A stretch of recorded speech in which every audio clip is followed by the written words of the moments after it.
Gloire à Dieu, très cher peuple de Dieu. Nous vous croyons en parfaite santé partout où vous nous suivez. Et nous savons tous que nous sommes des voyageurs sur la terre et nous nous préparons à aller vers notre Père qui est dans le royaume des cieux. En ceci, nous voulons nous amener tous à réfléchir sur un sujet dont nous titrons « Où sont-ils allés ?» Nous savons tous que Dieu veut se faire un peuple qui est distingué des autres peuples par son mode de vie et un culte monothéiste. Et pour ce faire, Dieu place généralement un homme ordinaire en qui il met des potentialités et à travers qui il communique son dessein, il montre sa voie à son peuple. Mais nous remarquons quelque chose qui nous laisse sans voix.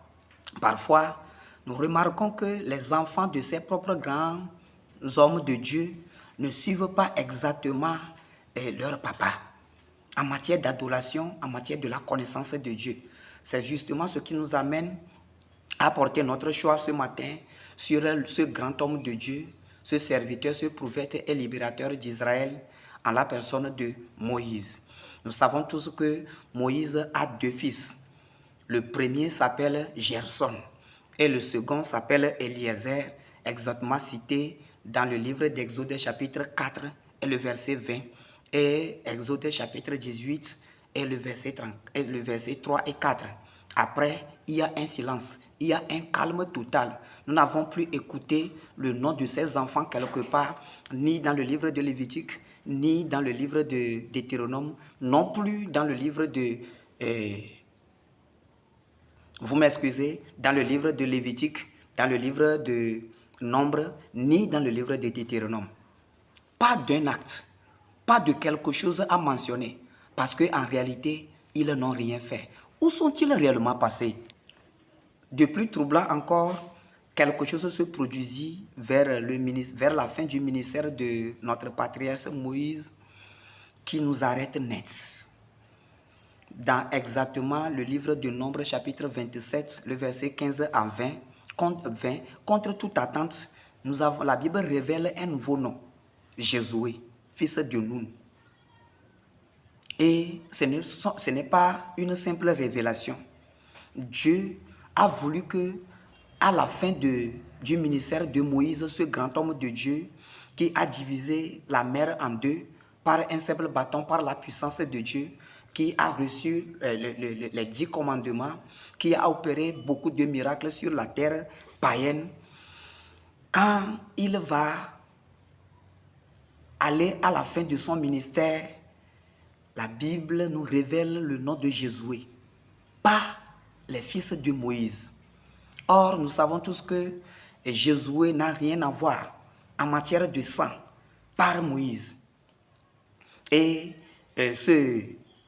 cet enfant, ce jeune, cet homme Josué, il a plutôt le poids sacerdotal, la qualité sacerdotale qu'il a hérité de ce grand homme de Dieu, Moïse, ce que ses propres fils n'ont pas fait. Josué, fils de Nun, où sont-ils passés les deux fils de Moïse? C'est l'interrogation que nous devons nous poser. Le plus troublant, quand nous observons le passage de Nombre chapitre 27, le verset 18, la Bible déclare quelque chose qui nous laisse sur notre faim. Prends Josué, fils de Nun, homme en qui réside l'Esprit, et tu poseras ta main sur lui. Moïse est en train de oindre Josué, fils de Nun, aux dépens de ses propres deux fils. Où sont-ils, les fils de ce grand homme? Et mettons-nous à la place de Moïse. Quel va être notre état mental?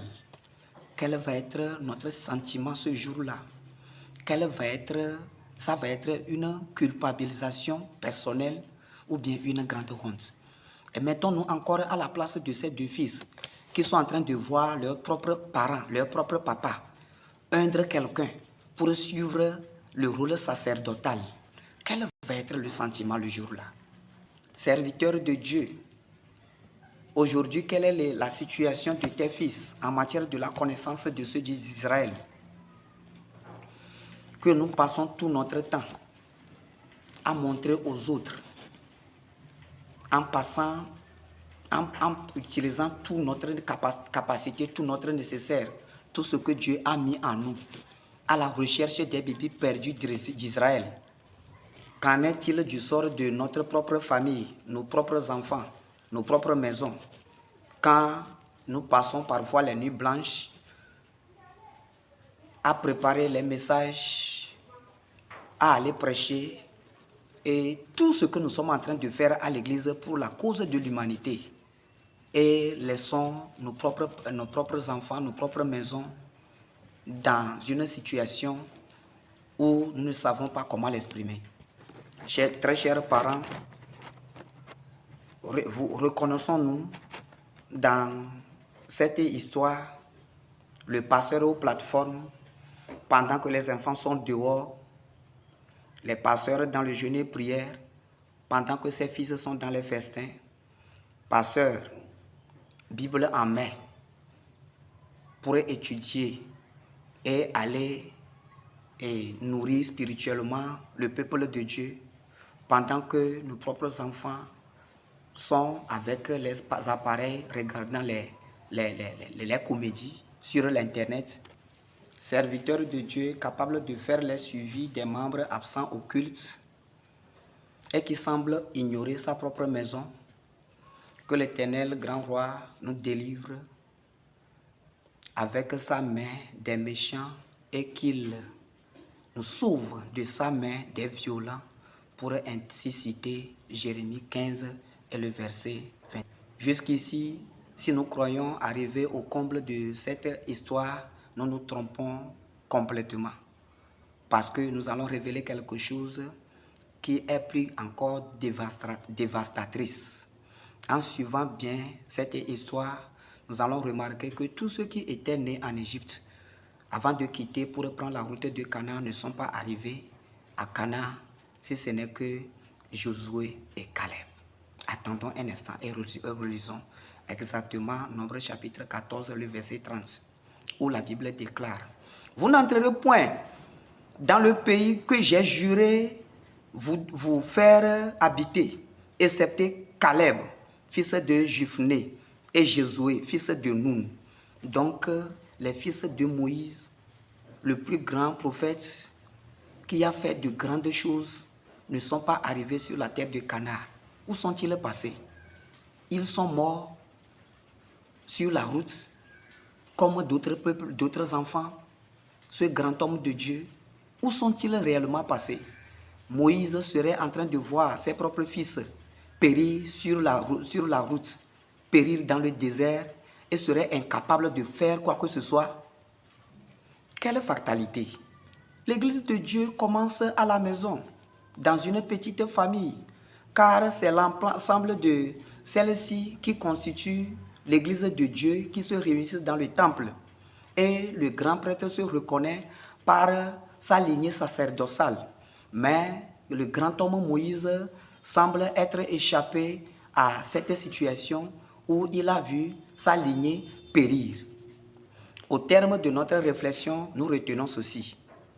La vie terrestre est commune et indépendante, car nul ne peut vivre isolé et seul. Le péché et les tentations sont communs à tous, mais offrent un libre choix. Nous pouvons être tentés, mais nous pouvons ne pas commettre des péchés. La connaissance de Dieu est strictement personnelle, car nul ne peut dormir sur l'acquis de son Père.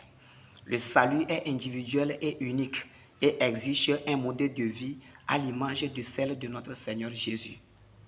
Si ce message nous touche, si ce message nous a fait réfléchir, tout ce que nous allons faire, c'est de nous abonner massivement sur cette chaîne Vivre en atteinte, et partageons massivement la vidéo.